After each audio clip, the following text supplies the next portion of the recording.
काकासा ने नित्या की शादी पक्की कर दी है।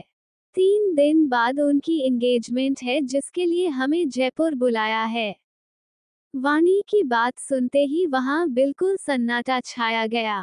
नित्या जो अवी के गाल खिलाने के लिए अपने हाथ बढ़ा रही थी वो बीच में रुक गए। ऐसा लग रहा था जैसे वहां समय रुक गया हो। अभय के तो होश ही उड़ चुके थे। कहाँ उसने सोचा था कि काकासा नित्या के हाथ मांगेगा, लेकिन यहाँ तो नित्या की एंगेजमेंट भी फिक्स हो गई और किसी को पता भी नहीं। अभय को इतना ही गुस्सा भी आ रहा था। उसे ऐसे लग रहा था जैसे किसी ने उसके दिल के हजारों टुकड़े कर दिए हो। सब नित्या की एंगेजमेंट की बात सुन सदमे में थे कि तभी वाणी सबको देखते हुए बोली, आप सब ऐसे रिएक्ट क्यों कर रहे हो, जैसे कोई मर गया। अमन एक नजर अभय को देख अपनी जगह से खड़ा हो वाणी के पास बैठते हुए बोला, भाभी आप सच बोल रही हो ना। वाणी अमन को देखते हुए बोली, क्यों, मुझे झूठ बोलने पर नोबेल प्राइज मिलने वाला है। जिसे सुनकर अमन का मुंह बन गया। अभय के दिल के तो जैसे जाकर टुकड़े हो चुके थे जिन्हें वो समेटने की कोशिश कर रहा था। तभी रूही अपनी जगह से गुस्से में खड़ी होकर बोली, अरे ऐसे कैसे, उन्होंने नीतू की शादी फिक्स कर दी। ना हमने लड़के को देखा ना लड़के ने हमें। ऐसा थोड़ी ना चलता है। तभी अमन चिढ़कर बोला, ओ एक्टिंग की दुकान शांति, हाँ हम सब बात कर रहे हैं ना। जिसे सुन रूही अपना मुंह फुला लेती है। सभी बात कर रहे थे कि तभी अभय खड़ा हुआ और बोला, मुझे ऑफिस में काम है, मैं जा रहा हूँ। इतना कहकर वो बिना किसी को बात सुने वहां से चला गया। जिसे जाते देख नित्या को अच्छा नहीं लग रहा था। उसे देख सोम बोला, बेचारे का दिल टूट गया। जिसे सुन मीरा सोम को घूर कर देखती है। सोम अपने दांत दिखा देता है। अमन और सोम दोनों को अभय की हालत देखकर मजा आ रहा था। और उनके लिए सबसे ज्यादा खुशी की बात थी अभी रोनित वहां नहीं था जो उनकी बैंड बजाता रहता था। नित्या उठकर अपने कमरे में चली गई। जिनके जाने के बाद आकाश रहस्यमय मुस्कान लिए वाणी से पूछता है, क्या ये सब करना जरूरी है। वाणी भी सेम मुस्कान के साथ बोली, बहुत जरूरी। बाकी सब कंफ्यूज नजरों से दोनों को देख रहे थे, लेकिन किसी कुछ भी बोलने की हिम्मत नहीं हुई। अभय की कार में। मुंबई की सड़कों में अभय की कार हवा से बातें कर रही थी। वो गुस्से में ड्राइव कर रहा था। अभय झटके से कार को रोकता है और गुस्से में स्टीयरिंग पर हाथ पटकते हुए खुद से बोला, वो ऐसा कैसे कर सकते हैं। नहीं, मैं ऐसा नहीं होने दूंगा नित्या, सिर्फ और मेरी। मैं आज ही काकासा बात करूंगा। कुछ सोचकर अपना फोन बाहर निकाला और अपने चाचा विपिन राणा को कॉल किया। लेकिन दूसरी तरफ से कोई कॉल नहीं उठा रहा था। जिसे देख अभय का गुस्सा अब बढ़ते लगा। अभय बार बार लगातार कॉल किए जा रहा था। आखिर में 5वीं बार में विपिन जी कॉल उठाते हैं। कॉल उठाते ही विपिन जी हल्के गुस्से में बोले, क्या हुआ जो ऐसे कॉल कर रहे हो। अब अभय अपने दांत पीसते हुए बोला, आप सबने नित्या की शादी फिक्स कर दी और एक हमसे पूछा भी नहीं। और ना ही ये बताया कि लड़का कौन है, कैसा है, क्या करता है। अभय को गुस्से में देख विपिन जी भी गुस्से में बोले, हम कोई पागल नहीं है जो अपनी बच्ची की शादी किसी भी एरे गेरे नत्थु खेरे से कर देंगे। हमने और नित्या के पापा ने दोनों में मिलकर लड़के से सारी जांच कराई है और लड़का बहुत अच्छा है और हमारी नीतू को अपनी पलकों पर बैठाकर रखेगा। इसलिए अब आपको उसकी फिक्र करने की कोई जरूरत नहीं। विपिन जी की बात सुन अभय का गुस्सा और बढ़ गया। उसकी आंखें लाल हो चुकी थी। वो बोला, नीतू की शादी नहीं होगी जब तक मैं खुद उस लड़के को नहीं देख परख लेता। मैं नीतू की लाइफ के साथ खिलवाड़ नहीं कर सकता। अगर लड़के ने जरा सी गड़बड़ दिखी मैं उसी वक्त दोनों को शादी तोड़ दूंगा। अब विपिन जी चिल्लाकर बोले, आखिर किस रिश्ते से आप ये सब बोल रहे हैं। क्या रिश्ता है आपका नीतू के साथ। अरे वो लड़की दिन रात आपके आगे पीछे घूमती थी, आपकी हर एक चीज का ख्याल रखती थी और अपने कभी उसे एक बार थैंक यू भी कहा। अरे ये छोड़िए, कभी उसके बारे में पूछा वो कैसी है और कैसे रह रही है, उसकी लाइफ में क्या परेशानी है। बेचारी छोटे से दुख झेलती आ रही है, कम से कम अब उसे खुशी मिल रही है तो आप उसमें में भी अपनी टांग अड़ा रहे हैं। विपिन जो की बात सुन अभय की आंखें फटी की फटी रह गई। उसे अब बुरा भी लग रहा था क्योंकि कहीं न कहीं उनकी कही बातें सच भी थी, जिस बारे में सिर्फ वही जानता था। उसने नित्या को अपनी दोस्त तो माना था लेकिन वाणी के ख्यालों में वो इतना खोया रहा कि उसे वाणी के अलावा कभी कुछ और दिखा भी नहीं, नित्या का प्यार भी नहीं जो उसे अपनी जान से ज्यादा प्यार करती थी। और शायद नहीं कारण था कि नित्या ने कभी उससे अपनी दिल की बातें नहीं कहीं। अभय की आंखें नम हो गई। तभी उसे विपिन की आवाज आई। वो बोले, और आप कह रहे थे ना कि आपको लड़के को परखना है, इसे जांचना है, तो सुन लीजिए, वाणी बिटिया उस लड़के को अच्छे से जानती है और एक बात, वाणी बिटिया ने खुद हमारे पास इस रिश्ते को लेकर आई थी। अब अभय के होश उड़ चुके थे। वो अवाक होकर बोला, क्या तारा आपके पास रिश्ता लेकर आई थी? विपिन जी बोले, हाँ, और एक बात, 3 दिन बाद नित्या की एंगेजमेंट है तो हम चाहते हैं कि आप उन्हें वही शॉपिंग कराएं और हाँ, अपने लिए भी कुछ ले लीजिएगा। और उसके बाद जयपुर आ जाना सबके साथ। जिस पर अभय चिढ़कर बोला, हम कहीं नहीं आ रहे। विपिन जी ऑर्डर देते हुए बोले, हम आपसे पूछ नहीं रहे, बता रहे हैं कि आप भी नीतू बिटिया की एंगेजमेंट में आ रहे हैं। इतना कहकर विपिन जी कॉल काट देते हैं। अभय गुस्से में अपने फोन की कार की बैक सीट पर फेंककर अपने सर को जोर से पकड़कर लगभग चिल्लाते हुए बोला, आह, मैं क्या करूं? वाणी, तुमने ऐसा क्यों किया? कुछ देर तक ऐसे रहने के बाद जब उसका गुस्सा शांत हुआ तो वो ऑफिस के लिए निकल गया। नित्या अपने कमरे में बेड पर उल्टा लेटकर रो रही थी, क्योंकि उसे लगने लगा था कि अब अभय भी उससे प्यार करने लगा है।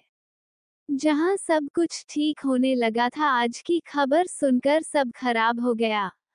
अभय के कुछ न बोलने पर नित्या को बुरा लगा। वो खुद से रोते हुए बोली, क्यों क्यों आप ऐसे हैं? क्या आपको हमारा प्यार दिखता नहीं या फिर आप देखना ही नहीं चाहते? नित्या कुछ देर तक ऐसे ही रोती रही। इसके कमरे का दरवाजा जो हल्का सा खुला था, वाणी वहां से नित्या को देख रही थी, इसके बाद वहां से चली गई। आधे घंटे बाद नित्या तैयार होकर नीचे आई। सभी एक साथ बैठकर ब्रेकफास्ट कर रहे थे। सबने नित्या के हाथ में बैग देखा तो वाणी बोली, नीतू कहाँ जा रही हो? जिस पर नित्या दरवाजे की तरफ जाते हुए बोली, वो हम ऑफिस जा रहे हैं। तभी रूही उसे बीच में टोकते हुए बोली, ओ सावित्री जी, कहाँ, कहीं आज करवा चौथ का व्रत तो नहीं रख लिया? जिसे सुन नित्या के साथ बाकी सब उसे घूर कर देखते हैं। तो रूही अपनी बत्ती सी दिखाते हुए बोली, वो बिना कुछ खाए जात रही थी तो मैंने बोला। तो मीरा बोली, डफर, करवा चौथ का व्रत सुहागने रखती है। तो रूही लापरवाही से पोहे को खाते हुए बोली, हाँ, तो उसमें कौन सी बड़ी बात है, कुछ दिनों बाद तो उसकी भी शादी हो जाएगी। मीरा अपना सर ना में हिलाते हुए बोली, इस लड़की का कुछ नहीं हो सकता। रूही सबको इग्नोर कर अपना खाना खाने लगी। तभी नित्या बोली, वो हमें भूख नहीं है, हम ऑफिस कैंटीन में कुछ खा लेंगे। इतना कह वो जाने के लिए मुड़ी थी कि तभी वाणी उसे रोकते हुए बोली, अरे एक मिनट। फिर अपनी चेयर से खड़े होकर एक बड़ा सा टिफिन लेकर नित्या के पास आई, जिसे नित्या कंफ्यूजन से देख रही थी। वाणी टिफिन को नित्या की तरफ बढ़ाते हुए बोली, ये चांद के लिए। वो आज बिना खाए चला गया, तुम उसे दे देना, और हाँ, इसमें मैंने ज्यादा खाना पैक कर दिया था तो उसके साथ तुम भी खा लेना और कब जाओ। नित्या कुछ कहना चाहती थी लेकिन वाणी उसे बोलने का मौका दिए बिना चली गई। अब मजबूरन उसे टिफिन लेकर जाना पड़ेगा। नित्या अपना मुंह बना खुद से बड़बड़ाते हुए बोल रही थी, हम जितना उनसे दूर जाने का सोच रहे हैं वो उतना ही हमारे पास आते जा रहे हैं। अगर ऐसा ही चलता रहा तो हम उनके सामने खुद को कैसे संभालेंगे? हे माता रानी, हमारे साथ ही ऐसा क्यों होता है? यही सोचते हुए नित्या ऑफिस के लिए निकल गई। आधे घंटे बाद अभय के सेवन में। आज पूरा ऑफिस अभय से डर हुआ था क्योंकि आज वो संसार अपना गुस्सा जो निकाल रहा था। तभी नित्या की एंट्री हुई। नित्या को देखकर उसकी एक कलीग नित्या के पास आई और उससे बोली, नित्या आज सर बहुत गुस्से में है, प्लीज तू ये फाइल सर से साइन करा कर ले आ। कहकर लड़की अपने हाथ में पकड़ी फाइल नित्या की तारा बढ़ा दिया। नित्या उसे मना करना चाहती थी लेकिन लड़की को डरा देख उसने बिना कुछ कहे उससे फाइल ले लिया और अपने केबिन में चली गई। जहां पहुंचकर नित्या टिफिन को टेबल पर रखकर उसे घूर कर देखने लगी। वो सोच रही थी कि वो उसे लेकर अभय के पास जाए या नहीं। काफी देर तक सोचने के बाद नित्या खुद से बोली, यार अभय जी कुछ खाकर नहीं आए और ऊपर से गुस्से में तो उनका आधा खून तो ऐसे ही जल गया होगा और उनकी एनर्जी कम गई होगी। काम करने के लिए एनर्जी की जरूरत होती है और उसके लिए खाने की। बहुत देर तक अपने साथ रख टिफिन को देखने के बाद नित्या ने गहरी सांस ली और अपनी चेयर से खड़ी हो फाइल और टिफिन उठाकर अभय के केबिन की तरफ बढ़ गई। नित्या जैसे ही अभय के केबिन का दरवाजा अंदर जाने के लिए खोलती है उससे लहले ही दो मजबूत हाथ उसे पकड़कर अंदर खींच लेते हैं। किससे हो रही है नित्या की शादी? क्या रोक पाएगा अभय नित्या की एंगेजमेंट? अभय क्या करेगा नित्या के साथ? और वाणी कौन सी बात सबसे छुपा रही है? Audio by Sakil JX07। बहुत देर तक सोचने के बाद नित्या अपनी चेयर से खड़ी हो फाइल और टिफिन उठाकर अभय के केबिन की तरफ बढ़ गई। नित्या जैसे ही अभय के केबिन का दरवाजा अंदर जाने के लिए खोलती है उससे लहले ही दो मजबूत हाथ उसे पकड़कर अंदर खींच लेते हैं। ये सब इतनी जल्दी में हुआ था कि नित्या को संभलने का मौका नहीं मिला। नित्या अपनी आंखें कसके बंद करे खड़ी थी। तभी उसे अपने होठों पर दबाव महसूस हुआ, जिससे नित्या के दिल की धड़कनें तेज हो गई। नित्या मूर्ति बनी खड़ी थी। वही उसके सामने खड़ा शख्स उसे किस कर रहा था। 10 मिनट बाद उसने नित्या के होठों पर बाइट करके छोड़ा, तब जाकर नित्या अपने होश में आई। नित्या अपनी आंख खोलकर सामने देखती है, जहां अभय अपनी जल्दी लाल आंखों से उसे ही देख रहा था। अभय को ऐसे देख नित्या 1 मिनट के लिए डर गई। वो अपनी लड़खड़ाती आवाज में बोली, अभय जी। पर अभय को जैसे होश नहीं था। उसकी पकड़ नित्या की कमर पर कसी थी और नित्या की अपने हाथ में पकड़े टिफिन और फाइल पर। दोनों एक दूसरे की आंखों में देख रहे थे। नित्या को अपने करीब देख अभय का गुस्सा कम होने लगा था। तभी नित्या अपनी आंख ने आंसू लिए दोबारा से बोली, अभय जी छोड़िए, हमें दर्द हो रहा है। अभय नित्या को छोड़ देता है और दूसरी तरफ अपना चेहरा घुमाकर अपना गुस्सा शांत करने की कोशिश करने लगता है। नित्या जल्दी से अभय से दूर हुई और टिफिन को टेबल पर रख अपने आंसू छुपाते हुए बोली, वानू ने आपके लिए लंच भेजा है, इसे खा लीजिएगा। इतना कहते ही नित्या अभय के केबिन से बाहर की तरफ भागने लगी कि अभय ने उसका हाथ पकड़ लिया। अब तो नित्या का दिल बाहर आने को हो गया था। नित्या अपनी आंखें बंद किए खड़ी खुद को संभाल रही थी कि तभी अभय की आवाज आई, क्या तुम सच में उस शख्स से शादी करना चाहती हो जिसे तुम जानती तक नहीं? नित्या अभय का सवाल सुन हैरानी से उसे देखने लगी। अभय की आंखों में दर्द साफ दिखाई दे रहा था। तभी अभय आगे बोला, क्या तुम इस रिश्ते के लिए मना नहीं कर सकती? अब नित्या का दिमाग घूम गया। वो बोली, हम कौन होते हैं इसका फैसला लेने वाले? हमें तो अपने लिए कुछ बोलने का भी अधिकार नहीं, फिर तो इतना कह नित्या अपनी बात को अधूरा छोड़ देती है। अभय जो नित्या को देख रहा था वो नित्या के सामने जा उसे उसके बाजुओं से पकड़ प्यार से बोला, अगर तुम ये शादी नहीं करना चाहती तो मुझसे कहो, मैं घर वालों को इसके लिए मनाऊंगा। नित्या अपनी नम आंखों से बोली, अगर बाबा इससे खुश है तो हमें भी कोई परेशानी नहीं है।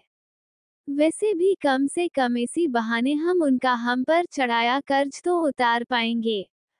अभय को अब गुस्सा आने वाला था, वो बोला, तुम्हें पता है तुम पागल हो। अरे जिस आदमी को जानती तक नहीं, इस कभी देखा तक नहीं, तुम ऐसे आदमी से शादी कैसे कर सकती हो? अगर वो बुरा हुआ तो। अभय आगे कुछ कहता उससे पहले से नित्या अभय के हाथ अपने कंधों से हटाते हुए बोली, वो कैसे है हमें उससे फर्क नहीं पड़ता। अगर बाबा ने उसे हमारे लिए चुना है तो वो अच्छे जी होंगे। और अब हम इस बारे में कोई बात नहीं करना चाहते, कहकर नित्या जाने लगी। इस बार अभय गुस्से में नित्या को दीवार से चिपकाकर उसके नजदीक जाकर बोला, तुम्हें एक बार में मेरी बात समझ नहीं आती? मैं कब से बोलने की कोशिश कर रहा हूँ, लेकिन तुम हो कि समझने की कोशिश ही नहीं कर रही। मैं चाहता हूँ तुम ऐसे इंसान से शादी करो जो तुम्हें समझे, तुम्हें प्यार करे। लेकिन तुम उस इंसान से शादी करने को तैयार हो जिसका तुम्हें नाम तक नहीं पता। वही अभय अपने मन में बोला, आखिर तुम समझ क्यों नहीं रही मैं तुमसे क्या कहना चाहता हूँ? प्लीज एक बार इस शादी के लिए मना कर दो। कसम से मर जाऊंगा लेकिन शादी नहीं होने दूंगा। वही नित्या अभय के इतना कुछ बोलने के बाद भी कुछ नहीं बोली। वो अपना सर झुकाए खड़ी थी।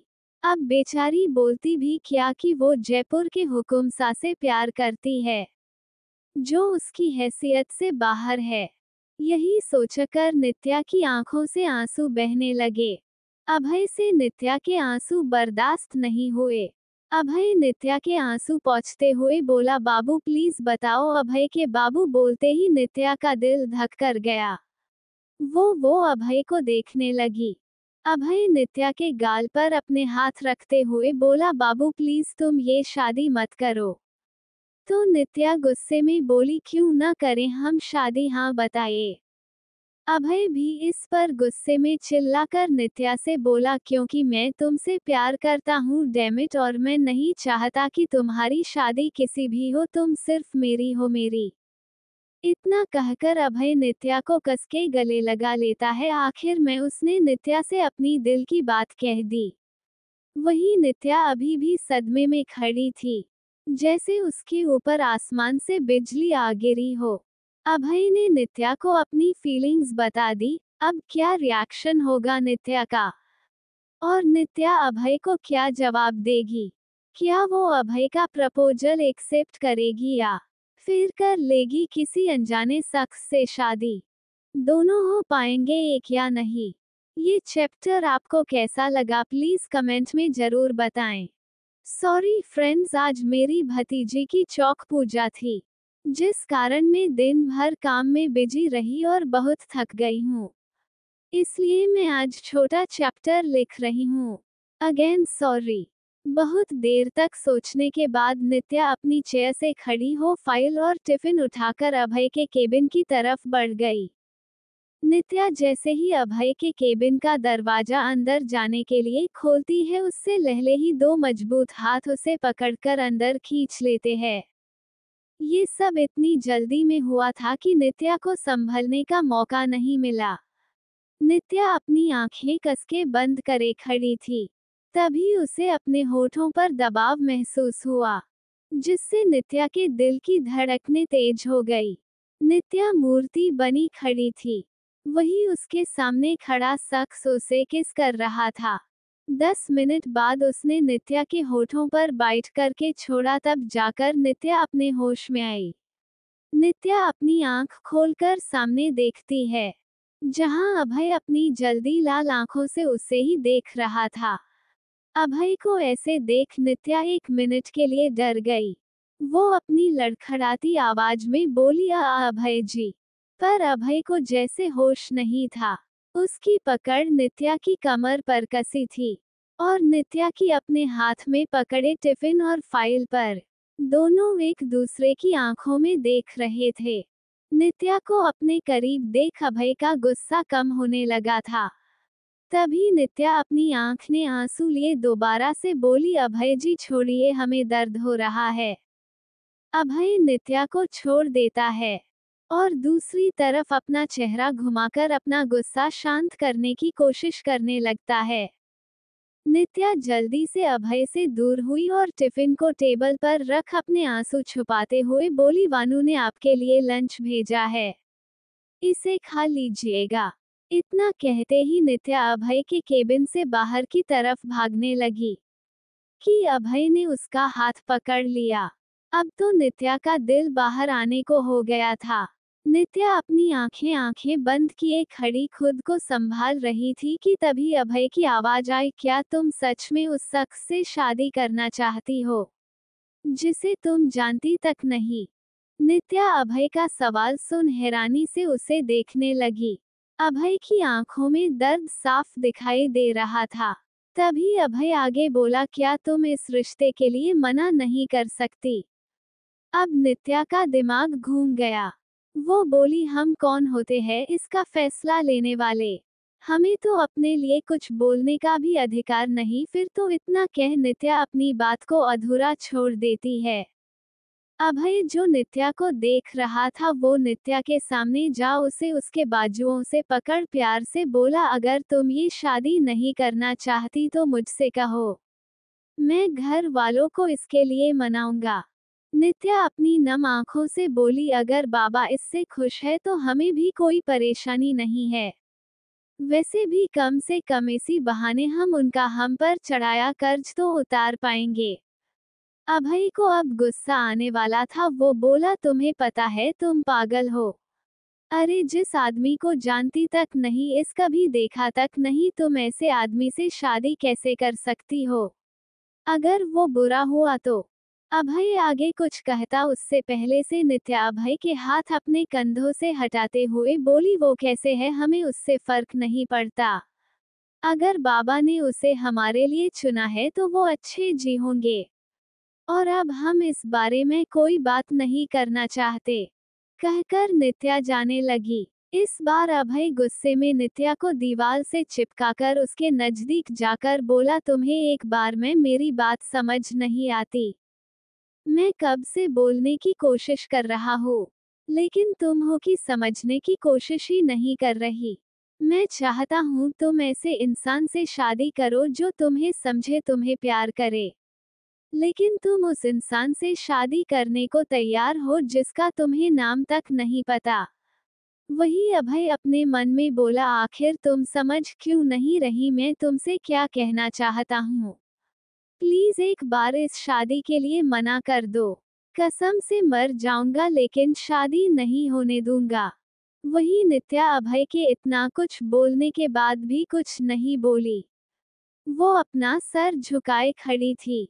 अब बेचारी बोलती भी क्या कि वो जयपुर के हुकुमसा से प्यार करती है, जो उसकी हैसियत से बाहर है। यही सोचकर नित्या की आंखों से आंसू बहने लगे। अभय से नित्या के आंसू बर्दाश्त नहीं हुए।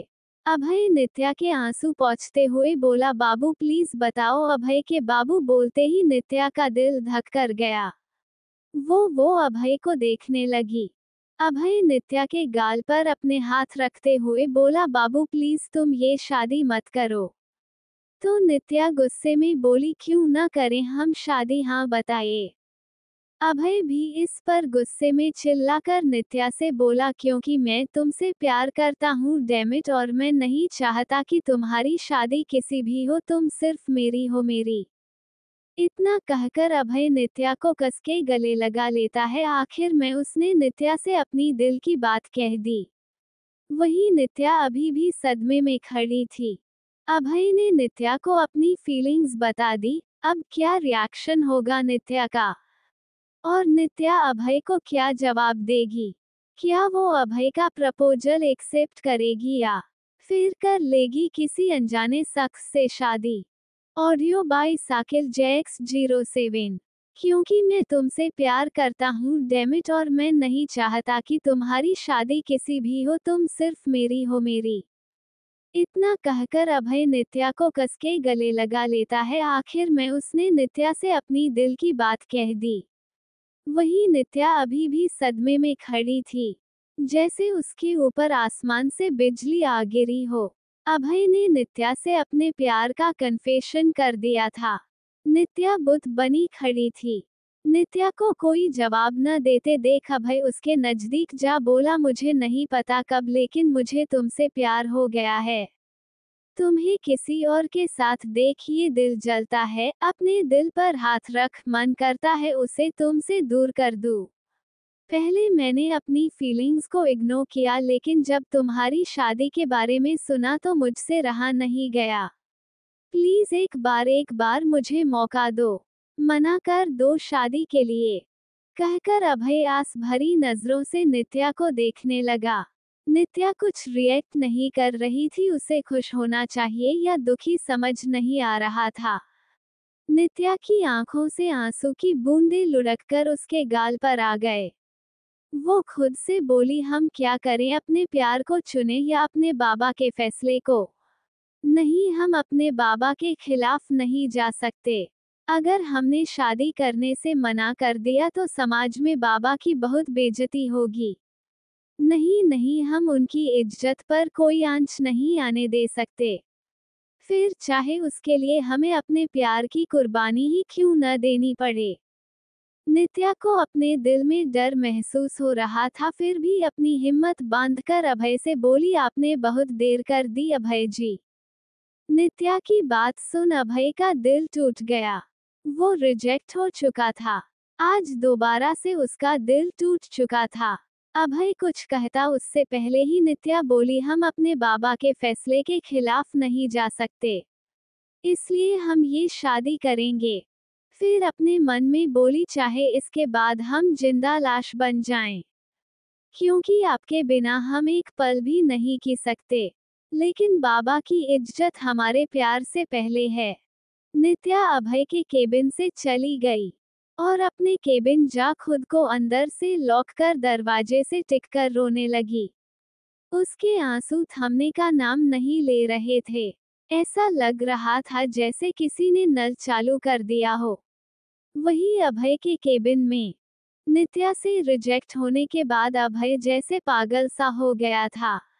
वो गुस्से में पूरे केबिन का सामान फेंकने लगता है और गुस्से में कांच को टेबल को तोड़ देता है। अभय गुस्से में सब कुछ तोड़ते हुए बोल रहा था, हमेशा मेरे साथ ही ऐसा क्यों होता है, मैं जिसे भी चाहता हूँ वो मुझसे दूर हो जाता है। पहले माँ पिताजी, फिर तारा वाणी और अब तुम नित्या। अभय गुस्से में खड़े हो बोला, लेकिन नहीं, इस बार मैं ऐसा नहीं होने दूंगा। मैं तुम्हें खुद से दूर नहीं होने दूंगा। तुम सिर्फ मेरी हो, मेरी रहोगी। अभय सिंह राणा की। इस वक्त अभय बिल्कुल कबीर सिंह का कॉपी लग रहा था। वही कोई छिपकर अभय और नित्या पर नजर रख रहा था। जब नित्या अभय के केबिन से बाहर निकली तब वो किसी को कॉल करके ऑफिस के बारे में सब कुछ बता देता है। दूसरी ओर पेरिस में रोनित इस वक्त पेरिस की सड़कों में अपनी कार लेकर खड़ा था, क्योंकि वो ट्रैफिक में फंसा था। रोनित जिसे रह रहकर अपनी जान टिया की याद आ रही थी, लेकिन वो चाहकर भी उससे बात नहीं कर सकता था। वो अपने फोन पर टिया की और खुद की फोटो देख रहा था, जो उन दोनों के डेट के वक्त की थी। फोटो को देखकर रोनित के चेहरे पर मुस्कान आ गई। वो फोटो देख बोला, जान बस कुछ दिन और मैं जल्दी ही तुम्हारे पास वापस आ जाऊंगा और फिर तुम्हें छोड़कर कभी नहीं जाऊंगा। कहकर रोनित टिया की फोटो को चूम लेता है। वो अभी टिया के ख्यालों में खोया था कि तभी उसके फोन पर नोटिफिकेशन की बाढ़ लग गई। रोनित के व्हाट्सएप पर एक साथ करीब 150 फोटोज आई, जिन्हें देखते ही रोनित की आंखें खुशी से चमक गई। वो जैसे जैसे फोटोज को स्क्रॉल करके देखता जाता वैसे वैसे उसके एक्सप्रेशन बदलते जाते। जहां थोड़ी देर पहले वो खुश था, अब उसकी जगह गुस्से कर उदासी ने ले ली। रोनित रोनी सूरत बना फोन पर भेजी फोटोज को देखते हुए बोला, यार ये सब मेरे साथ ऐसा कैसे कर सकते हैं, कह रहा हूँ हाय लगेगी सबको मेरी, भगवान करे ये अमन और आदि जीजू तो दोनों गड्ढे में गिर जाए और सोम जीजू की एक्स के बारे में मीरा को पता चल जाए, तब आएगा मजा। दरअसल रोनित के फोन पर सभी फैमिली की ग्रुप फोटोज थी, जिसमें लिटिल प्रिंसेस के पैदा होने से लेकर अभी अनी और सभी फैमिली वालों की कई सारी फोटोज थी, जिसमें सभी मस्ती करते क्वालिटी टाइम साथ बिता रहे थे, जिनमें रोनित की जान टिया भी शामिल थी। सब एक साथ खुश लग रहे थे, जिन्हें देख रोनित को लगने लगा कि वो उनके साथ क्यों नहीं। रोनित गुस्से में खुद से बड़बड़ाकर बोला, ये जीजू जानबूझकर मुझे चिढ़ाने के लिए सब कर रहे हैं, लेकिन फिकर नॉट, मैं इसका बदला आप सबसे जरूर लूंगा। आखिर मैं आपका उधार कैसे रख सकता हूँ। दरअसल ये सारी फोटोज रोनित को सोम अमन के आदि ने भेजी थी, वो भी जानबूझकर ताकि उसे परेशान कर सके। मुंबई में वाणी, साक्षी, मीरा, रूही आज चारों ही पैलेस में थी, क्योंकि चारों को नित्या की एंगेजमेंट की प्रिपरेशन करनी थी, जिसका सभी प्लान बना रही थी। सभी इस वक्त वाणी के कमरे में बैठी थी, वहीं बेड से थोड़ी दूरी पर पालने में तीनों बेबीज आराम से सो रहे थे। वाणी एक नज़र बच्चों को सोते देख चैन की सांस ले सबसे कहती है, चलो बच्चों की टेंशन खत्म, अब बताओ हमें क्या क्या करना है। जिसके इतना कहते ही सभी अपने अपने प्लान और आइडियाज बताने लगे। कुछ देर की डिस्कशन के बाद वाणी अपने हाथ में पकड़े कॉपी पेन को नीचे रखते हुए बोली, तो हो गया फाइनल। कल हम सब मिलकर शॉपिंग पर जाएंगे और उसके एक दिन बाद जयपुर। और साक्षी और अमन यही रहेंगे। वैसे मन तो साक्षी का भी था जाने का, लेकिन अभी बेबी बॉर्न करने के कारण उसकी बॉडी वीक थी, इसलिए वो और अमन दोनों मुंबई में रहेंगे, बाकी सब जयपुर नित्या की एंगेजमेंट में जाएंगे। वाणी का प्लान पर सभी अपनी हामी भरती है। तभी रूही अपना हाथ ऊपर उठाकर बोली, यार मुझे एक डाउट है। जिस पर मीरा उसे चिढ़ाते हुए बोली, हाँ बिना दौती के तुम्हार खाना कहाँ पचने वाला है। भले ही तुम्हें एक बात को 100 बार समझा दिया जाए, लेकिन तुम बिना डाउट के नहीं नहीं।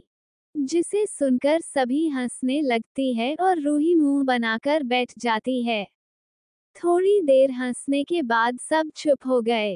तभी वाणी रूही से बोली, बोल रूही क्या डाउट है तुझे।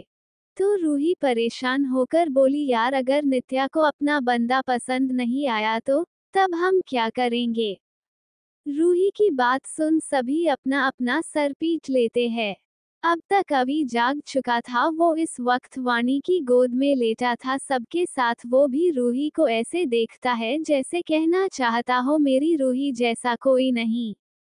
रूही अपना मुंह बिगाड़कर बोली, क्या मैंने कुछ गलत कह दिया क्या, जो ऐसे खा जाने वाली नजरों से देख रही हो। साक्षी चिढ़ भरी मुस्कान के साथ बोली, नहीं तू कभी गलत कह सकती है, तू तो आइंस्टीन है। दोनों को झगड़ते देख वाणी चिल्लाकर दोनों को शांत कराती है, चुप दोनों चुप, वरना दोनों को पीट दूंगी। जिसे सुन दोनों एक दूसरे को मुंह बना के देखने लगती है। शाम को सभी लोग ऑफिस से वापस आ चुके थे, लेकिन अभय नहीं आया था। नित्या ऑफिस से आते ही अपने कमरे में चली गई। सभी लोग चुपचाप नित्या को देख रहे थे। नित्या के जाने के बाद अमन नित्या के कमरे की तरफ देखते हुए बोला, भाभी साली साहिबा उदास है। जिसे सुनते ही साक्षी अमन से बोली, तुम्हें उसकी बड़ी पड़ी है, मेरे बारे में ऐसे कभी नहीं सोचा।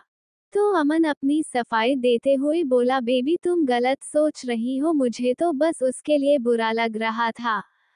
साक्षी झूठा गुस्सा करते हुए अमन से बोली, मुझे अच्छे से पता है। अमन चुप होकर बैठ गया।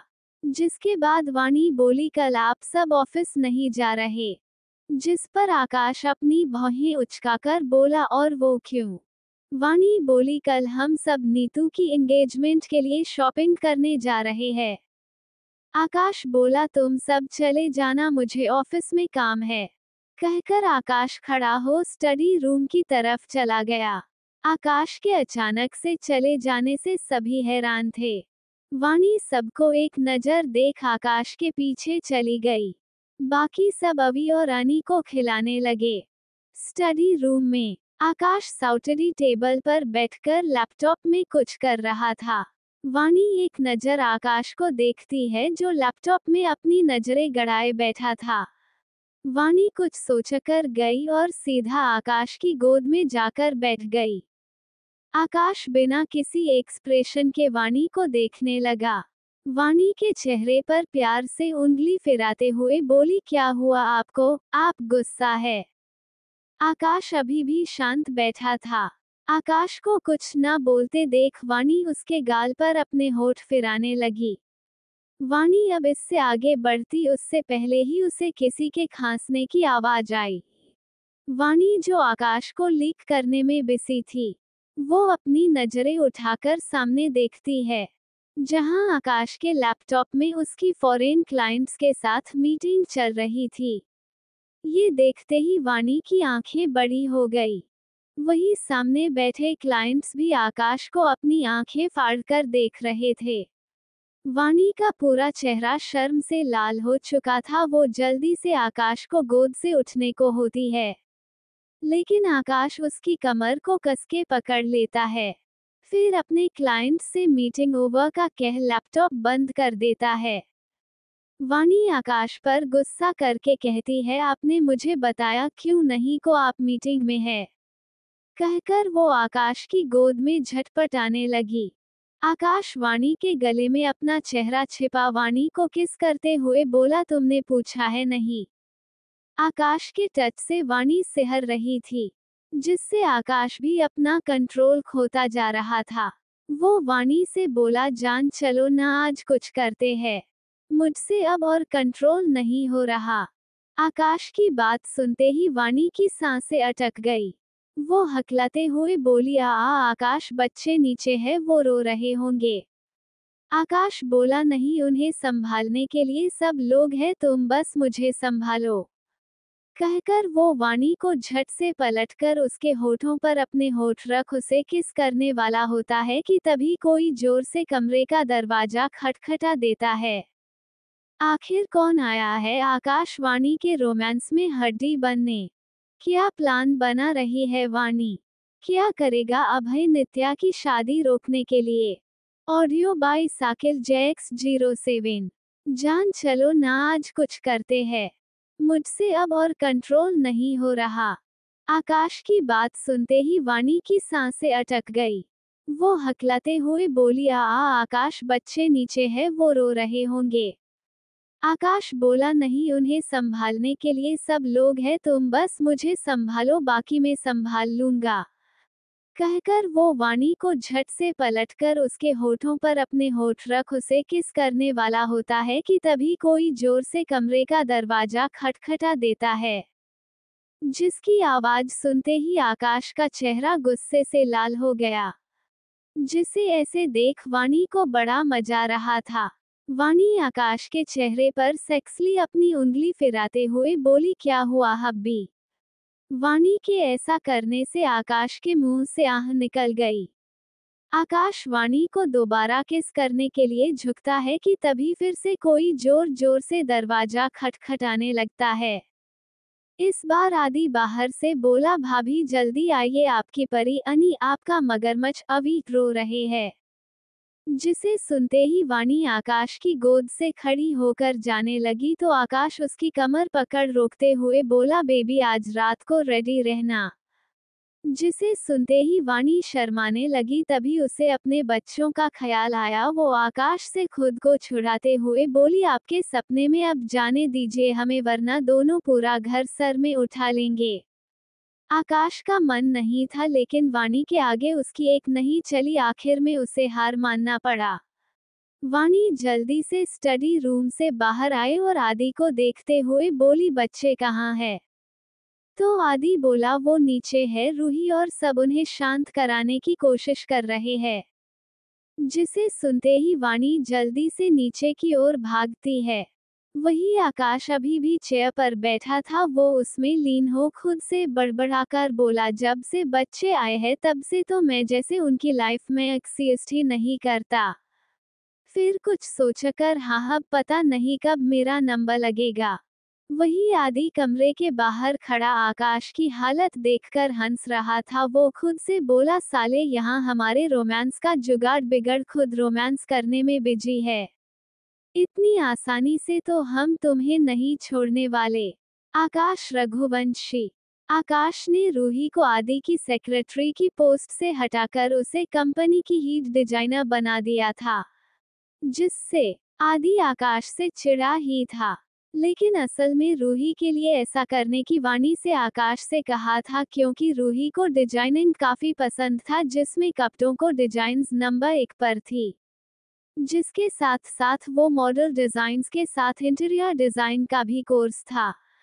कहकर वो चला गया। लेकिन आदि को लग रहा था कि ये सब आकाश उसे उससे दूर करने के लिए कर रहा था। इसलिए वो जानबूझकर आकाश को थोड़ा परेशान कर रहा था, जिसे बारे में आकाश अनजान था। क्योंकि अगर आकाश को पता चला कि आदि से सब जानबूझकर कर रहा है, तब तो आदि की खैर नहीं, आकाश इसे बर्फ की सिल्ली पर लिटाकर मारता। वहीं नीचे हॉल में जैसे ही वाणी पहुंची, सामने का नजारा देख उसकी आंखें बड़ी हो गई और कुछ देर तक अपनी आंखें फाड़ सामने देखने के बाद वो अचानक से जोर जोर से हंसने लगी। वाणी के हंसने की आवाज सुन के अमन और सोम, जो दोनों बच्चों को चुप कराने के लिए उनके आगे बड़ा ही फनी डांस कर रहे थे, वो रुक गए। वाणी की हंसी सुन साक्षी, मीरा और रूही भी हंसने लगी। आदि और आकाश पीछे आ रहे थे। अमन और सोम को देख आकाश दोनों से बोला, ये बंदरों जैसे क्या खड़े हो। दरअसल अमन अपना एक पैर और हाथ ऊपर करके खड़ा था, वहीं सोम के दोनों हाथ उसकी कमर पर थे और वो चिढ़ाने वाले मुंह बनाए था। आकाश की बात सुनते ही अमन रोनी सूरत बनाकर बोला, ये सब आपके बच्चों की करामात है। जब से गए हो तभी से रोए जा रहे हैं। इन्हें शांत कराने के चक्कर में नाच नाच कर मेरी कमर और दर्द करने लगी। वाणी और आकाश को देखते ही बच्चे जो शांत हुए थे दोबारा से रोना शुरू कर देते हैं। जिसे देखते ही वाणी जल्दी से अवी को अपनी गोद में ले उसे शांत कराने लगी। आकाश अवनी अनी को अपनी गोद में ले शांत कराने लगा। दोनों की गोद के जाते ही बच्चे शांत हो गए, जिसे देख सभी हैरान थे।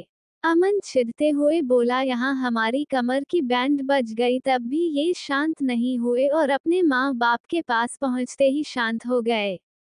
साला हम चाचाओं की कोई इज्जत ही नहीं है। सोम बोला, तू सही कह रहा है। वही आकाश घूर कर अवी को देख रहा था, जो वाणी से चिपक कर आकाश को घूर रहा था। अवी को देखते हुए आकाश अपने मन में बोला, ये अभी छोटा है तो इतना परेशान करता है, जब बड़ा होगा तो पता नहीं क्या करेगा। आकाश अनी के सर को प्यार से सहलाते हुए बोला, और तो और अपने साथ साथ मेरी बेटी को भी बिगाड़ रहा है। अगर कोई आकाश को बात सुनता तो पक्का उसे पागल ही कहता, जो कि अपने ही बच्चे से चिढ़ रहा है। क्योंकि उसकी बीवी अब उससे ज्यादा इसके लड़के को प्यार करती है। कहते हैं लड़के होते ही हैं माँ के प्यारे मगरमच्छ। सबकी बातें सुनने के बाद आकाश वाणी अपने बच्चों को लेकर कमरे में चले गए। जिसके जाने के बाद बाकी सब भी अपने अपने कमरे में सोने चले गए। सुबह सबको शॉपिंग में जाना था। नित्या के कमरे में नित्या बेड पर उल्टा लेटकर रो रही थी। उसे बार बार अभय की कही बातें याद आ रही थी। नित्या रोते हुए खुद से बोली, क्यों क्यों भगवान जी, आप हमारे साथ ही ऐसा क्या करते हैं। जब हम उनसे प्यार करते थे तब उन्होंने कभी हमारी तरफ नजर उठाकर भी नहीं देखा, और आज हम अपनी जिंदगी के आगे बढ़ने की कोशिश कर रहे तो वो हमें बढ़ने नहीं से रहे। वो कहते हैं कि हमसे प्यार करते हैं, तब कहाँ गया था उनका प्यार जब हम भी उनसे प्यार करते थे। यही सब सोच सोचकर नित्या न जाने कितनी देर तक रोती रही। रोने के बाद नित्या उठी और अपने आंसू पोंछकर बोली, बस बहुत रो लिया हमने, पर अब हम नहीं रोएंगे। हो गया सो हो गया। पर अब नहीं, हमने सोच लिया है, हम उसी लड़के से शादी करेंगे जिसे बाबा ने हमारे लिए ढूंढा है। हम अपनी खुशियों के लिए अपने बाबा का सर नहीं झुकने देखे, चाहे उसके लिए हमें आप प्यार अपनी जिंदगी हो क्यों ना छोड़नी पड़े। नित्या न जाने कितनी देर तक यही सब सोचती रही, उसे कब नींद आ गई पता ही नहीं चला। वहीं दूसरी ओर अभय आज घर नहीं आया था। वो अभी भी ऑफिस में काम कर रहा था। रात को 12 बजे अभय का असिस्टेंट डरते हुए अभय के केबिन में आया। अपने असिस्टेंट को देख अभय गुस्से से बोला, क्या हुआ? असिस्टेंट अपना सलाइवा निगलते ही बोला, वो सर, रात हो चुकी है, अब आपको घर जाना चाहिए। अभय घूरकर अपने असिस्टेंट को देखता है, फिर कहता है, मुझे कब जाना चाहिए कब नहीं ये तुम मुझे बताओगे। असिस्टेंट की तो जान ही निकलने वाली थी। वो डरते हुए बोला, सर 12 बज चुके हैं और पहले से कॉल भी आया था, मैम आपके बारे में पूछ रही थी। अभय अपने मन में सोचने लगा, शायद वाणी ने कॉल करके पूछा होगा। ये सोचकर अभय बोला, ठीक है तुम जाओ, मैं थोड़ी देर से चला जाऊंगा। अभय के बोलने की देर थी, असिस्टेंट वहां से गायब हो गया, मतलब चला गया। असिस्टेंट अपने केबिन में जा अपना सामान ले बाहर निकलते हुए बोला, अगर नित्या मैम का मुझे कॉल न आया होता तो शायद मुझे पता ही नहीं चलता कि शैतान अभी भी ऑफिस में है। खैर मुझे क्या, मेरी तो छुट्टी, अब जाकर आराम से सोऊंगा अपनी बिल्लो रानी के साथ। असिस्टेंट खुशी से बाहर निकल गया। अभय कुछ देर ऑफिस में बैठा रहा, फिर अपना सामान लेकर वो भी वहां से निकल गया।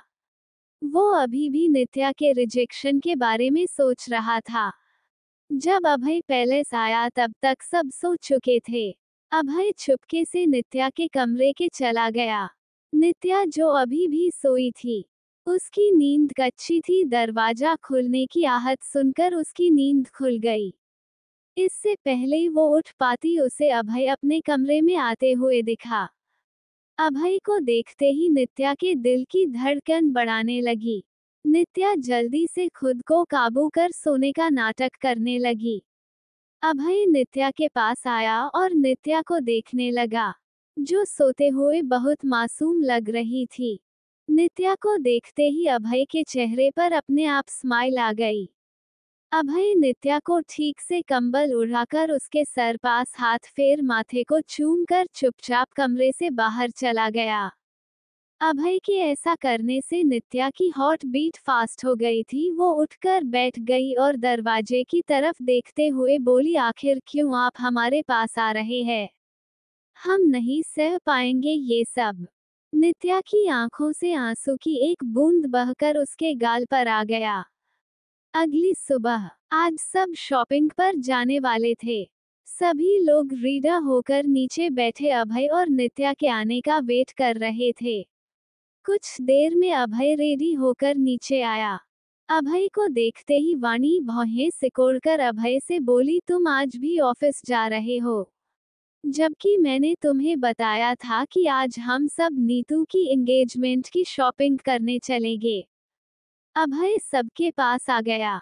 वो अपनी नजरें घुमाकर पूरे में देखता है, लेकिन नित्या उसे कहीं नहीं दिखती, जिससे वो उदास हो जाता है। आकर वाणी से बोला, सॉरी तारा, मैं तुम लोगों के साथ नहीं चल सकता, ऑफिस में आज इम्पोर्टेंट मीटिंग है जिसमें मेरा होना जरूरी है। वाणी नाराजगी से बोली, हम कुछ नहीं जानते, तुम हमारे साथ शॉपिंग पर चल रहे हो, मतलब चल रहे हो, इट्स फाइनल।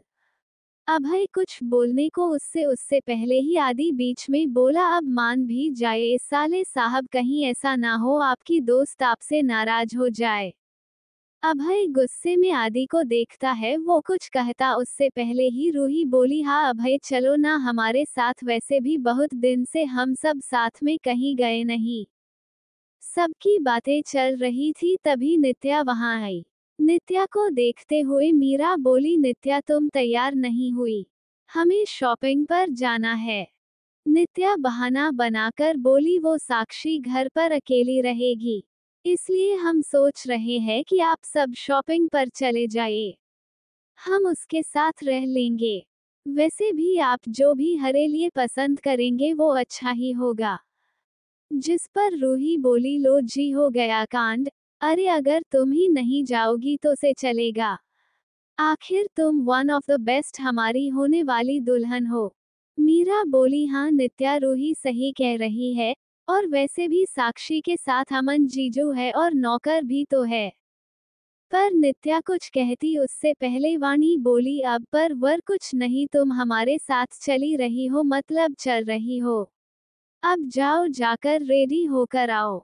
नित्या बेमन से तैयार होने चली जाती है। अभय का दिल तो नित्या को देख धड़कना भूल चुका था, वो बस चोर नजरों से नित्या को देख रहा था। नित्या के जाने के बाद वाणी अभय से बोली, चांद एक काम करो, हम सब अभी निकल रहे जय, तुम थोड़ी देर में नित्या को अपने साथ लेकर सिटी मॉल आ जाना ओक बेबी। अभय कुछ कहता उससे पहले ही वाणी सबके साथ वहां से जा चुकी थी, जिससे उसे कुछ भी बोलने का मौका नहीं मिलता। क्या नित्या अभय से अपनी फीलिंग छुपा पाएगी? क्या होगा शॉपिंग मॉल में? कैसे रुकेगा अभय नित्या की engagement? Audio by Sakil JX 07। सबके फोर्स करने पर नित्या बेमन से तैयार होने चली जाती है। अभय का दिल जो नित्या को देख धड़कना भूल चुका था, वो बस चोर नजरों से नित्या को जाते हुए देख रहा था। नित्या के जाने के बाद वाणी अभय से बोली, चांद एक काम करो, हम सब अभी निकल रहे जय, तुम थोड़ी देर में नित्या को अपने साथ लेकर सिटी मॉल आ जाना ओक बेबी। अभय वाणी को मना करना चाहता था, लेकिन वो कुछ कहता उससे पहले ही वाणी सबके साथ वहां से जा चुकी थी, जिससे उसे कुछ भी बोलने का मौका नहीं मिलता। सबके जाने के बाद अभय अपने सर के पीछे बालों पर हाथ फेरते हुए खुद से कहता है, अरे यार, ये तारा भी ना जानबूझकर मेरे जले पर नमक छिड़कती है, वो भी नींबू के साथ। अभय हॉल में टहलने लगा। आधे घंटे हो चुके थे, पर नित्या अभी तक नीचे नहीं, जिससे अभय परेशान हो गया। अभय नित्या के कमरे की तरफ देखते हुए खुद से बोला, ये अभी तक क्यों नहीं आई? फिर खुद सोचकर बोला, कहीं बाथरूम में फिसल कर गिर तो नहीं गई। इतना सोचते ही अभय की आंखें बड़ी हो गई। वो भागते हुए नित्या के कमरे की तरफ गया और एक झटके से कमरे का दरवाजा खोल दिया। अभय सामने का नजारा देखकर शॉक हो गया। नित्या अपने सूट की डोरी बांधने की कोशिश कर रही थी, जो उससे बंध नहीं रहा था। जैसे ही नित्या ने दरवाजा खुलने की आवाज सुनी, वो डर से सामने देखने लगी। अभय को देख उसकी आंखें हैरानी से बड़ी हो गई। वो गुस्से में बोली, आप यहाँ क्या कर रहे हैं? कहते हुए वो पीछे पलट गई। वही अभय की नजर इस वक्त आईने में थी, जिसमें नित्या की गोरी खुली पीठ दिख रही थी। अभय बिना कुछ कहे नित्या की तरफ बढ़ने लगा, जिसे देख नित्या की सांसें अटकने लगी। नित्या अपने कदम पीछे लेते हुए अभय से बोली, आप क्या कर रहे हैं? रुक जाए, वही हमने कहा रुक जाए, वरना हम आपको पीट देंगे। अभय को जैसे कुछ सुनाई नहीं दे रहा था।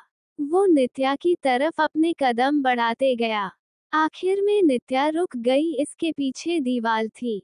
अभय उसके सामने नित्या की कुछ बोलने की हिम्मत नहीं हुई। तभी अभय झटके से नित्या का हाथ पकड़कर उसे अपनी तरफ खींच लेता है, जिससे नित्या जाकर अभय के सीने से लग गई। नित्या इससे पहले कुछ भी समझ पाती, उसे अपनी पीठ पर अभय के हाथ की छुअन महसूस हुई। नित्या की आंखें डर से बड़ी हो गई। नित्या तो अपने होश में नहीं थी। जैसे ही वो अपने होश में आई, उसने अभय को खुद से दूर धक्का दे दिया। अभय नित्या से दूर 2 कदम पीछे चला गया। तभी चटाक की आवाज आई और अभय का चेहरा एक तरफ झुक गया। नित्या उसे गुस्से में देख रही थी, उसकी सांसें तेज हो चुकी थी। नित्या के थप्पड़ मारने से अभय की आंखें भी लाल हो चुकी थी, पर वो अपना गुस्सा दबाए हुए था। नित्या अभय को देख गुस्से में बोली, आप खुद को समझते क्या है? हमने एक बार आपसे मना कर दिया न, तो फिर क्या बार बार आप हमारे करीब आते हैं? क्यों हमें छूने की कोशिश करते हैं? क्यों? नित्या तो गुस्से में अभय से ना जाने क्या क्या बोले जा रही थी। अभय बस चुपचाप उसकी सारी बातें सुन रहा था। नित्या जब बोलना बंद करती है, तब अभय गुस्से को दबाते हुए बोला, हम बस आपके सूट की डोरी बांधने में आपकी मदद कर रहे थे और कुछ नहीं। और हाँ, आप हमें जितना गिरा हुआ इंसान समझती है ना, हम उतने हैं नहीं। हमें अच्छे से पता है लड़कियों की इज्जत कैसे की जाती है। अभय की बात सुन नित्या अपना हाथ पीछे कर अपनी डोरी को छूकर देखती है, जो सच में बंधी हुई थी, जिसे देख नित्या को अब पछतावा होने लगा था। उसने तो गुस्से में कुछ देखा भी नहीं और अभय को इतना कुछ सुना दिया और थप्पड़ भी मार दिया। नित्या शर्मिंदगी से अपना सर नीचे झुका लेती है। अभय बस उसे देख रहा था। वो नित्या से बोला, हमने आपसे प्यार किया है, आपके जिस्म से नहीं। और सॉरी बिना पूछे डोरी बांधने के लिए। अब चले, सब शॉपिंग के लिए निकल चुके हैं। कहकर अभय गुस्से में कमरे से बाहर निकल गया। नित्या ने उसे थप्पड़ मारा था, ये वो बर्दाश्त कर रहा था, वरना अगर उसकी जगह कोई और होता तो अब तक मौत के घाट चढ़ चुका होता। नित्या से तो कुछ बोला नहीं जा रहा था। अभय जा चुका था और नित्या उसे जाते हुए देख रही थी। अभय के जाते ही नित्या एकदम से बेड पर बैठ गई और खुद पर गुस्सा करते हुए बोली, ये हमने क्या कर दिया? बिना बात जाने समझे उन्हें थप्पड़ मार दिया, जबकि उनकी कोई गलती भी नहीं थी, वो तो बस हमारी मदद कर रहे थे। नित्या फ्रस्ट्रेट होकर बोली, हम पागल हो जाएंगे। नित्या खुद को गलियां से रही थी कि नीचे से एक नौकर आया और अपना सर झुकाकर नित्या से बोला, मैम सर आपका बाहर वेट कर रहे हैं। नित्या अपना सर हाँ में हिलाती है और बेड पर रखी अपनी चुनरी और पर्स लेकर कमरे से बाहर निकल गई। नित्या बाहर जाकर देखती है, अभय कार से टेक लगाकर खड़ा था। नित्या चुपचाप उसके पास चली जाती है, जिसे देख अभय खुद ड्राइविंग सीट पर बैठ जाता है और नित्या उसके बगल वाली सीट में बैठ जाती है। जिसके बैठते ही अभय कार स्टार्ट कर वहां से मॉल के लिए निकल गया। इस वक्त अभय नित्या से ना तो कुछ बोल रहा था, ना उसकी तरफ देख रहा था, जो बात नित्या के दिल पर चुन रही थी। नित्या चोर नजरों से अभय को देख रही थी। वो उससे माफी मांगना चाहती थी, पर उसकी हिम्मत नहीं हुई अभय से कुछ बोलने की। थक हार कर नित्या कार से बाहर सड़कों के बाहर देखने लगी। अभय एक नजर नित्या को देखता है, फिर दोबारा से कार ड्राइव करने लगता है। पूरे ही रास्ते दोनों एक दूसरे से कोई बात नहीं करते। आधे घंटे में ही दोनों मॉल पहुंच चुके थे। अभय नित्या को कार से उतर खुद गाड़ी पार्क करने चला गया। नित्या बस अभय को देख रही थी, उसे अपने किए का पछतावा था। तभी अभय नित्या के पास आया और उसे अंदर चलने का इशारा कर अंदर की तरफ बढ़ने लगा कि तभी नित्या उसका हाथ पकड़ लेती है। अभय पलटकर कभी अपने हाथ तो कभी नित्या को देखता है। अभय को अपनी तरफ देखते देख नित्या अपना सर झुकाते हुए बोली, सॉरी, वो हमने आपको बिना सोचे समझे चाटा मार दिया और इतना कुछ सुना दिया। अभय नित्या को देख तिरछा मुस्कुराकर बोला, आप लड़कियों का सही है, पहले खुद गलत समझकर चाटा मारो और फिर माफी मांगकर उसे रफा दफा कर दो। नित्या को अभय की बात बुरी लगती है, वो पप्पी फेस बनाकर अभय से माफी मांगती है, लेकिन अभय उसे बिना कुछ कहे मॉल के अंदर चला गया। नित्या उदास होकर अभय के पीछे चलने लगी। सिटी मॉल मुंबई के सबसे बड़े मॉल में से एक था, जिसकी बिल्डिंग 20 फ्लोर की थी। दोनों अंदर पहुंचते ही मॉल के टॉप फ्लोर की तरफ चले गए, जो विप कस्टमर के लिए था। दोनों जब वहां पहुंचे तो वाणी, मीरा, रूही तीनों पहले से ही शॉपिंग स्टार्ट कर चुकी थी। तीनों ने अपने अपने पसंद को कई सारी ट्रेडिशनल और वेस्टर्न ड्रेस निकाल कर रखे थे। वहीं दूर सोफे पर आकाश, आदि और सोम बैठे थे, जिनकी गोद में बच्चे थे। तीनों बच्चों को संभाल रहे थे। वहीं मॉल का स्टाफ ये देखकर हैरान था। आखिर हो भी क्यों ना, द ग्रेट बिजनेसमैन आकाश रघुवंशी बच्चों को संभाल रहा था और उसकी बीवी शॉपिंग कर रही थी। अगर कोई उसे ऐसे देखता तो बेहोश ही हो जाता। वहीं कुछ लड़कियों को वाणी से जलन हो रही थी। आखिर उसे हैंडसम के साथ अमीर और केयरिंग हस्बैंड जो मिला था। तीनों अपने लिए कपड़े देखने में बिजी थे। जब नित्या ने ये देखा तो वो तीनों के पास जाकर बोली, इतनी जल्दी आपने इतनी सारी शॉपिंग भी कर ली? तो रूही अपने हाथ के पकड़े वन पीस को देखते हुए बोली, अरे अभी कहाँ, अभी तो बस शुरुआत है, आगे आगे देखो होता है क्या। वैसे भी इतने रिच हस्बैंड होने का कुछ फायदा तो उठाना चाहिए बेब्स। वही आदि की नजर रूही के हाथ में पकड़ी ड्रेस पर गई, जिसे देखते हुए उसकी आंखें छोटी हो गई।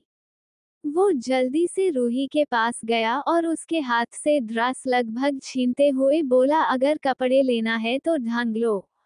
ये क्या छोटे छोटे बच्चों के जैसे कपड़े ले रहे हो? रूही चिढ़कर आदि से बोली, कितनी प्यारी ड्रेस तो है ये, अब आपको इससे क्या प्रॉब्लम है? आदि बोला, है मुझे प्रॉब्लम, इसलिए तुम ये नहीं लोगी। दरअसल वो ड्रेस बहुत ज्यादा रिवीलिंग थी। कोष्टक। रूही भी आदि पर जिस करते हुए बोली, अब तो वो ड्रेस में जरूरी लूंगी, और लूंगी क्या, उसे अभी ट्राई करके भी देखूंगी। मैं भी देखती हूँ कौन रोकेगा मुझे। आदि कहता है, अगर तुमने वो ड्रेस ली तो मैं भी फिर सिर्फ शॉर्ट्स में सब जगह घूमूंगा। तो रूही चिढ़कर बोली, तो घूमो न, फिर मुझे कोई प्रॉब्लम नहीं है। कहकर रूही ड्रेस को लेकर चेंजिंग रूम की तरफ जाने लगी। आदि गुस्से में रूही के पास गया और बोला, ठीक है, तो फिर जब तुम छोटे कपड़े पहनकर सब जगह घूम सकती हो तो मैं भी शर्टलेस होकर तो घूम ही सकता हूँ। इतना कहकर आदि अपना सूट उतारकर फेंकते हुए गुस्से में अपनी शर्ट की बटन खोलने लगता है। आदि ने लगभग सारी बटन खोल की थी, वो अपनी आखिरी बटन खोलने वाला था। वही रूही अपनी नजरों घुमाकर देखती है तो सारी फीमेल स्टाफ आदि को लिस्ट भरी नजरों से देख रही थी। अनदेखे भी क्यों ना, आखिर आदि भी आकाश के कम हैंडसम और चार्मिंग थोड़ी था। कोष्टक। आदि अपनी शर्ट उतारने वाला था कि उससे पहले ही रूही आकर जल्दी से उसे अपनी शर्ट उतारने से रोकती है। चिढ़कर कहती है, ये क्या हरकत है, आपको जरा भी शर्म नहीं आती पराई लड़कियों के सामने अपने कपड़े उतारते हुए? आदि बोला, नहीं, बिल्कुल नहीं आती। रूही समझ चुकी थी अगर उसने वो ड्रेस ली तो फिर तो पक्का आदि सिर्फ बॉक्सर के ही सबके सामने घूमने लगेगा। ये उससे बर्दाश्त नहीं था कि उसके अलावा कोई और उसके पति को वैसे देखे। रूही अपना मुंह बिगाड़कर ड्रेस को नीचे रखते हुए कहती है, ठीक है, नहीं लेती मैं उसे, अब चुपचाप अपनी शर्ट पहनो, नहीं तो ये सारी गोंच आकर अभी आपको चिपकने लगेंगी। ये रूही लड़कियों को देखकर कह रही थी। वही बाकी सब लोग दोनों को कॉमेडी देखकर अपना मुंह दबा हंस रहे थे। सोम आदि को देखते हुए बोला, ऑब्सेस्ड हबी। तो आकाश बोला, तू भी उससे कम थोड़ी है। सोम हंसते हुए बोला, हाँ, तू भी उसी लाइन में है। तभी दोनों की नजर अभय पर गई जो उदास था। दोनों अभय को अपने पास बैठा लेते हैं। कुछ ही घंटों में सबको शॉपिंग हो चुकी थी। नित्या को कुछ समझ नहीं आ रहा था, इसलिए वाणी और रूसी अपनी पसंद की शॉपिंग उसके लिए करती है। जिसके बाद तीनों लड़कियां मिलकर अपने अपने पतियों के लिए शॉपिंग करती है। जिसके बाद सब साथ मिलकर बच्चों के लिए भी शॉपिंग करते हैं। नित्या चुपचाप उनके साथ थी। अभय को भी कुछ खास पसंद नहीं आ रहा था, इसलिए वाणी और अक्कश मिलकर इसके लिए शॉपिंग करते हैं। शॉपिंग करने के बाद सभी एक साथ कैंटीन गए और वहां जाकर अपने मन का ब्रेकफास्ट किया। और उसके बाद सभी पैलेस वापस आ गए। हमको ही सबको जयपुर के लिए निकलना था। आगे किशनी में की होगा? क्या अभय और नित्या के बीच आ जाएंगी दूरियां? क्या नित्या अभय को मना पाएगी? कैसा होगा सबका जयपुर का सफर?